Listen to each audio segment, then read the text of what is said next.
three daughters-in-law who become cats due to their deeds. Through this story, we will know the importance of deeds in our lives. Hello friends, if you are new to our channel, then do subscribe.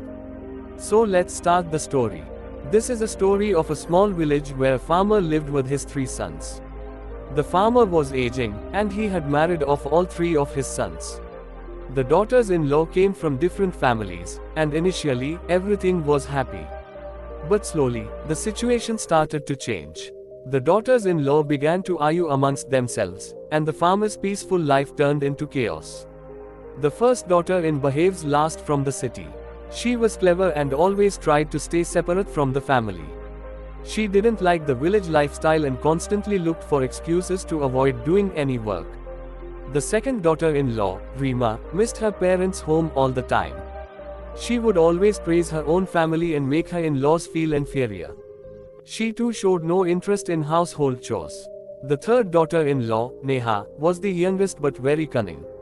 In front of her in-laws, she spoke sweetly, but behind their backs, she would badmouth everyone. Gradually, she ruined the atmosphere of the house. Initially, the farmer thought that things would improve with time, but the situation worsened. None of the daughters-in-law helped with the household chores. Instead, they made unreasonable demands of their husbands and in-laws. Whenever the farmer tried to reason with them, they ignored him.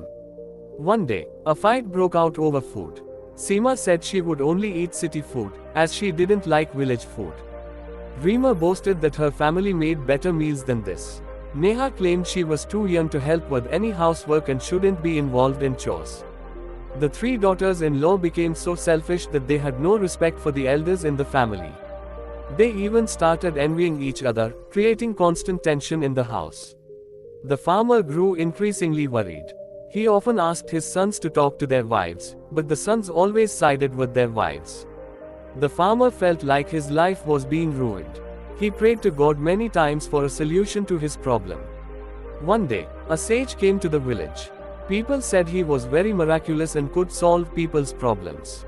The farmer thought perhaps the sage could help, so he went to him and told him everything. The sage listened carefully and then advised the farmer, "Your daughters-in-law have become selfish and don't realize their mistakes. Here's what you do, give them a drink that will turn them into animals for a short while. This will help them understand their wrongdoings." The farmer followed the sage's advice and prepared a magical drink when he returned home. He told his sons and daughters-in-law that this drink would give them great strength. Without thinking much, all three daughters-in-law drank it.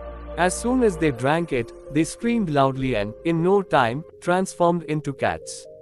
Now, they couldn't speak, but looking at each other, they realized that this punishment was a result of their selfish behavior.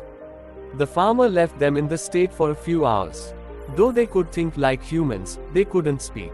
They saw how the farmer and his wife were quietly doing all the household work. The daughters-in-law began to realize how selfish they had been. When the time was up, the farmer turned them back into humans. As soon as they were back, all three started crying and begged for forgiveness from the farmer. They now fully understood their mistakes. The three daughters-in-law were completely changed. They not only promised to serve their in-laws but also vowed to live in harmony with each other. The farmer and his wife forgave them, and gradually, peace returned to the household. The moral of the story is that selfishness and pride can destroy a person, but if one recognizes their mistakes in time, everything can be made right again.